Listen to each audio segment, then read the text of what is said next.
Hey all, and welcome to my third short story reading.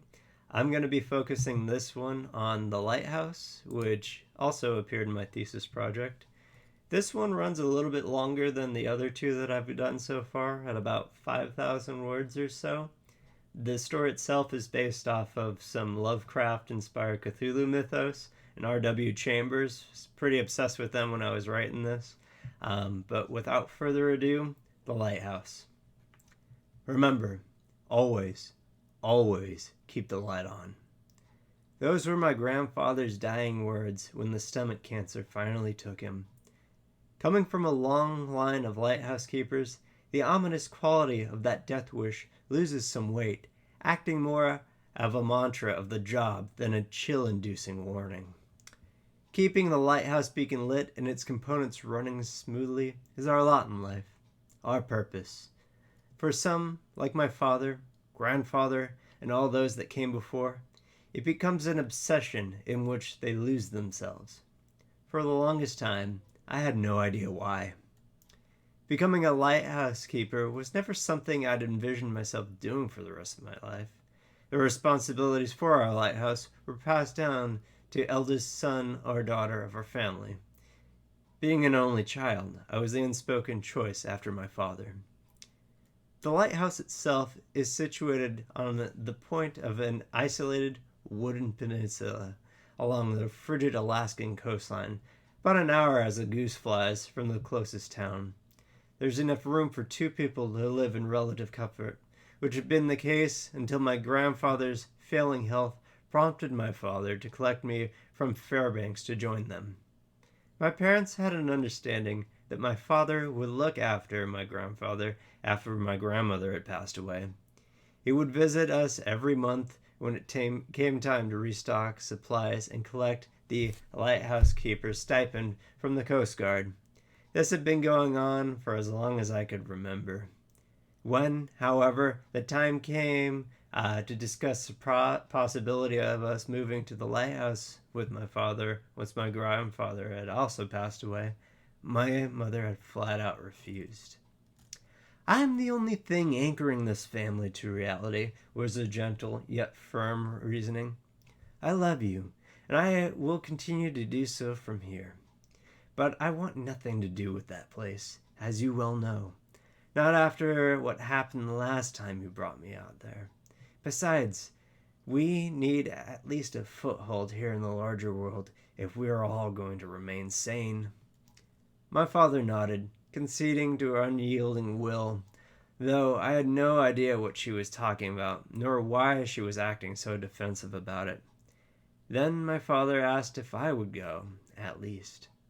"If not, I'm going to have to start looking for a people. Your grandfather isn't long for this world, and the lighthouse needs at least two to tend her. We'd prefer she stay in the family, as that's always been our way. But I won't force you into this job if you don't want it.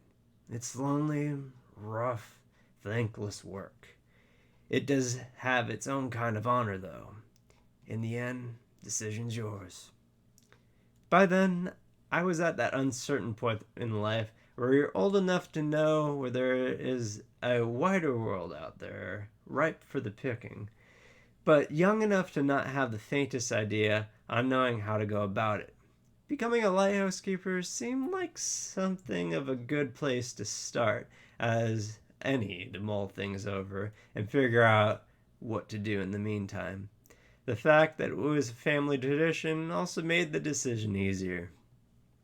It was about 6 months after relocating to the lighthouse that my grandfather finally succumbed to his disease, though he fought bitterly for as long as he could. During that time, despite the pain he must have endured, he took the lead in teaching me how to care for our charge. The lighthouse ran off a traditional clockwork-style mechanism that needed to be wound every so often. Its gears and rotating housing greased and oiled, the Fresnel lens cleaned and polished, the beacon's light source replaced if it was burnt out. My grandfather was meticulous with his instructions, watching me like a sea eagle hunting the waves for trout to make sure I could accomplish each task to his lofty standards. This was especially true for the replacement of the beacon light. Repeatedly, he had me practice on a replica that he had designed for the purpose until I could do the whole operation in my sleep. My grandfather never allowed me to do the real thing, despite the beacon burning out several times before his death.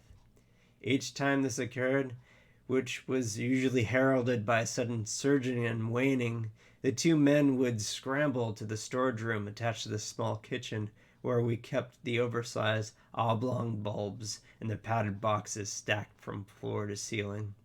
They would grab the nearest, sprint pell-mell up the tower spiral staircase, and replace the failing light before it could go out for long. Once this happened while my father was on a supply run. Despite my pleas to allow me to complete the task that I knew was too much for him, my grandfather ordered me to fetch the replacement and to wait as he went up the tower alone.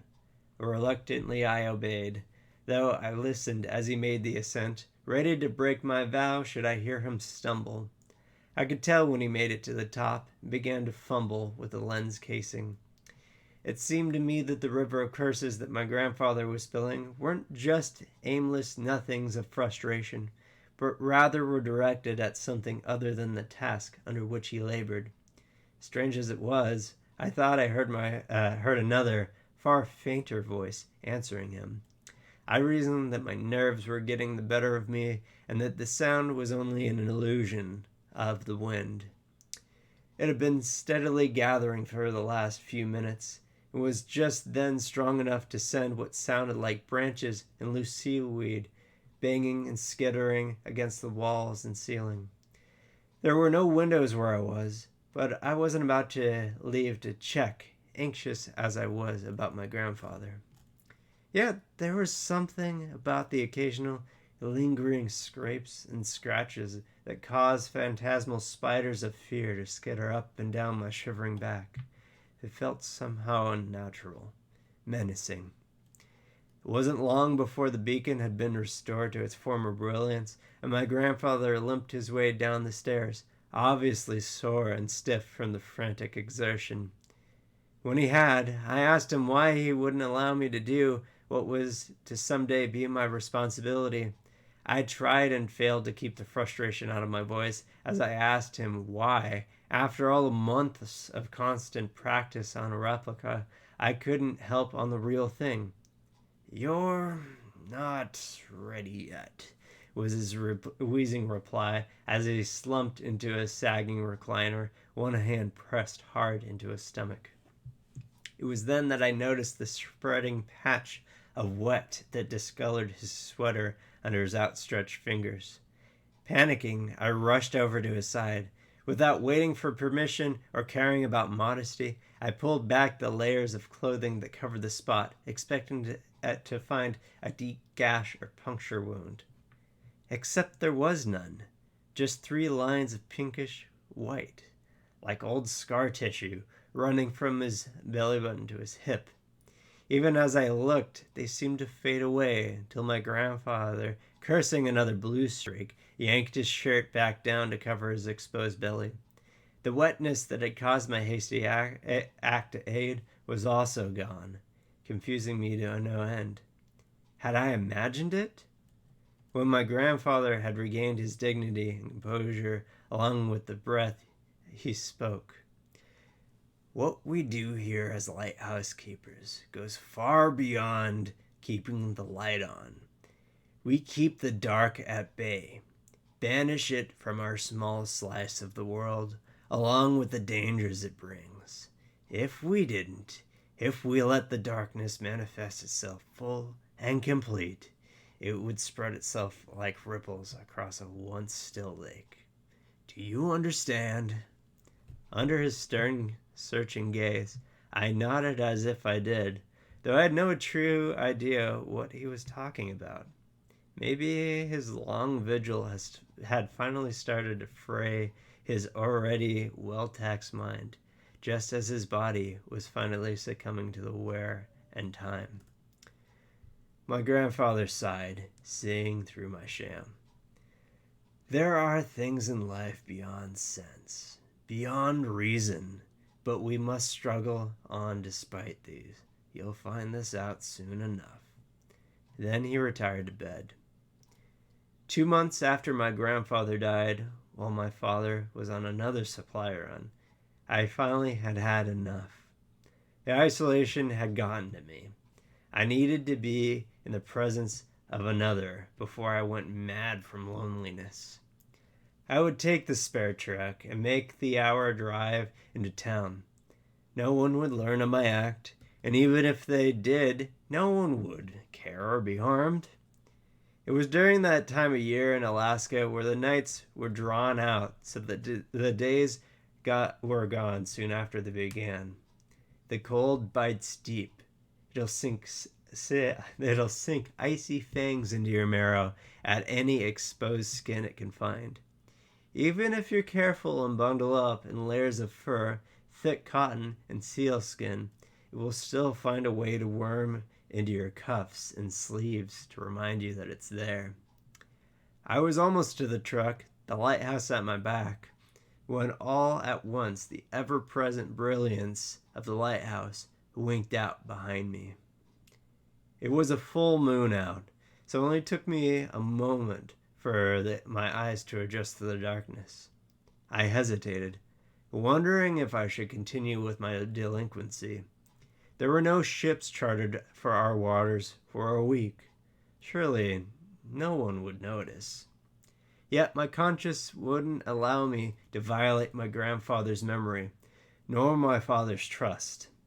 2. The warning my grandfather had given me about spreading darkness began echoing loud in my thoughts, chilling me as much as the night was. For now, at least, I was a lighthouse keeper. As we went back, my ears began to pick up sounds that I hadn't noticed before. There seemed to be far more splashes coming from the nearby surf than the tides might bring with them. The local seals should have long ago settled down for the night. What was more, though the wind was still, the pines all around seemed to be creaking and rustling, as if disturbed by something moving among them. Unease sent electricity through my spine. I hurried onward, not feeling secure until I'd closed and bolted the lighthouse's door behind me. I grabbed one of the replacement bulbs from the storage room and made my way up to the beacon tower. As I climbed, I thought I heard every now and then soft scratches and bumps on the other side of the walls, as if something was scaling in time with me. I blamed my frayed nerves and overactive imagination. When I reached the lantern room, it was far darker than it had ought to have been. The moon should have been showing through the circle of windows that encased the place. Yet, it was as if a thick cloud had passed in front of it. Long hours of practice took over, and despite the dark, my hands went through the normal routine of replacing the bulb until finally I had closed the case, the housing rotating, and the beacon was relit. As a spear of light passed outside, what it revealed shocked me to my core, temporarily unhinging my mind. Leathery wings fell away from the windows to join a horde that flapped and filled the sky. Nearby, the woods shook and rocked as furred forms with too many arms moved and leapt between the branches. Out in the water, there churned sinuous, massive, lithe motion, with here and there a tentacle or gnarled fin breaking the surface. All bore spines and fangs and claws and horns, and from those mouths that could speak, I heard hissed, guttural, gurgling language that I could barely hear, even less understand.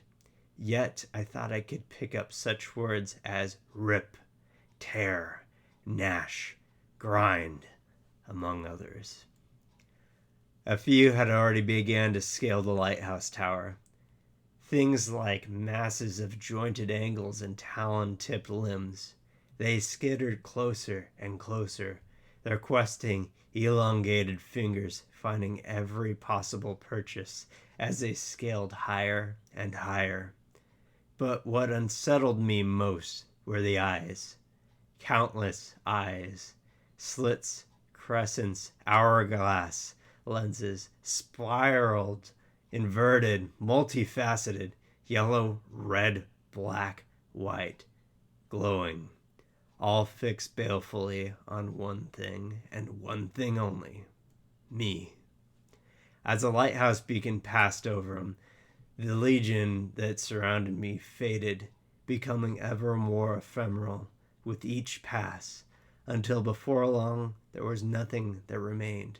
The skies grew clear. The woods quieted. The sea settled. It took a long time for my shakes to subside, and I didn't sleep until my father returned 2 days later, and after I told him what had happened. I was afraid he wouldn't believe me, that he would have thought that I had gone insane. Yet, when I explained to him what had happened in a trembling whisper, he simply nodded in saddened understanding. I'm sorry you had to go through that while I was gone. Your grandpa tried to warn you, tried to prepare your spirit against the burdens he hoped that he would never have to pass down to you. But it always happens. Always. Happened to me, happened to him, to his father, all the way back. No one goes into this knowing what they're in for, but now you know why. Why it's our burden as keepers to bear. Why we must drive the darkness back. Why we must never let the light go out. I heard his words, understood their import, but my mind was filled with eyes, thousands of eyes, and I knew it would be so for the rest of my days. It was then that I made my resolution, with the veil of reality now irrevocably cast aside. Though no one would believe this truth unless they experienced it for themselves, I had gained a purpose that filled me with a righteous fire. Our light must never go out, else that which it dispels can run free and rampant. All right, that's the end of the Lighthouse. Now, if you guys have any critiques or suggestions for the story, I'm all ears. You can leave a comment either on Facebook or on YouTube once it gets uploaded to there. But as I said, all these stories are more or less works in progress. Nothing's really done for a writer. So if you would leave me either some feedback, positive, negative, whatever, I appreciate it. Constructive criticism, of course, and I'll see what I can do about all that. But anyways, thank you so much for joining me for this. An anxious story for anxious times. So hope you enjoyed it, and hopefully I'll see you for the next one. You guys have a good one. Stay safe out there.